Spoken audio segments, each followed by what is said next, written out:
গণতন্ত্রকে প্রাতিষ্ঠানিক রূপ দেওয়ার কার্যক্রম দ্রুত সম্পন্ন করার তাগিদ দিয়েছেন বিএনপির চেয়ারপারসন বেগম খালেদা জিয়া। আর দলটির ভারপ্রাপ্ত চেয়ারম্যান তারেক রহমান বলেছেন, সংখ্যানুপাতিক পদ্ধতিতে নির্বাচন হলে ফ্যাসিবাদ পুনর্বাসনের সুযোগ সৃষ্টি হবে। বাংলাদেশ চীন মৈত্রী সম্মেলন কেন্দ্রের রাজনৈতিক দল ও জুলাই আগস্ট গণ অভ্যুত্থানে নিহত ও আহতদের পরিবারের অংশগ্রহণে এক আলোচনায় ভার্চুয়ালি অংশ নিয়ে তারা এসব কথা বলেন। তানজিদ ভূঁইয়াকে সঙ্গে নিয়ে আরো জানাচ্ছেন হুমায়ুন কবির। যাদের রক্ত দিয়ে আজকে এই দেশ গড়ছে সেই সার্জিদ হাসনাতকে আমরা 100টা ফোন দিলেও তারা আমার ফোন রিসিভ করে না। এই উপদেশটা, এই তত্ত্বাবধায়ক সরকার আজ পর্যন্ত পারে নাই আমাদের খোঁজ নিতে। বাঁধনের মা বিথি বেগমের চোখের পানিয়ে বলে দেয়, 24 জুলাই গণ অভ্যুত্থান তার জীবন থেকে কত কিছু কেড়ে নিয়েছে। স্বৈরাচার হটানোর আন্দোলনে এমন বহু পরিবার হারিয়েছে তাদের আপনজনকে।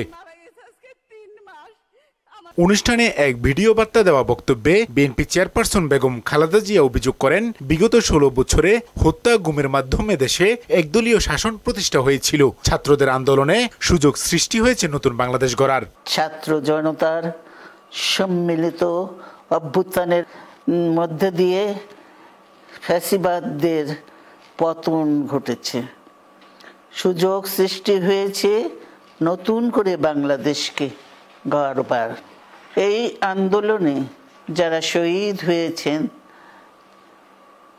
তাদের জানাচ্ছি আন্তরিক শ্রদ্ধা, আহতদের সমবেদনা।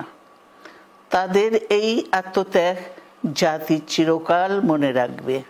গুম, খুন, বিচার, বহির্ভূত হত্যার শিকার যারা হয়েছেন তাদের তালিকা প্রস্তুত করতে হবে।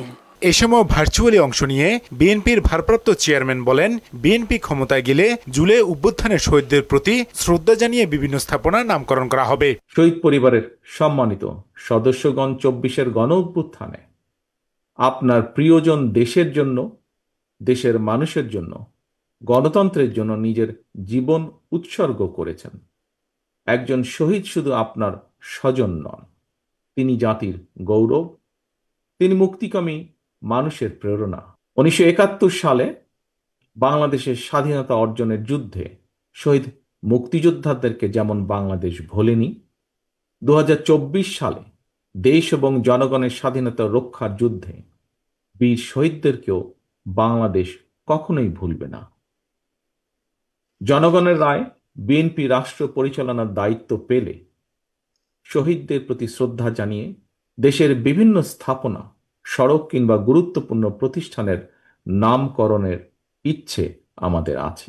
অনুষ্ঠানে জুলাই সনদ চূড়ান্তের জন্য অন্তর্বর্তী সরকার কাজ করবে বলে আশা প্রকাশ করেন দলের মহাসচিব মির্জা ফখরুল ইসলাম আলমগীর। ছোট ভাই সন্তান পঙ্গু হয়ে গেছে, অনেকে অন্ধ হয়ে গেছে।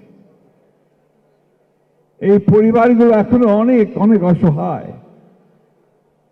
তাদের যখন কথা শুনি তখন আমরা ভারাক্রান্ত হই। ক্ষমতায় গেলে সুশাসনের মাধ্যমে সবার অধিকার নিশ্চিত করা হবে বলেও জানান বিএনপি নেতারা। রাখালো হুমায়ুন কবির, মোহনা সংবাদ, ঢাকা।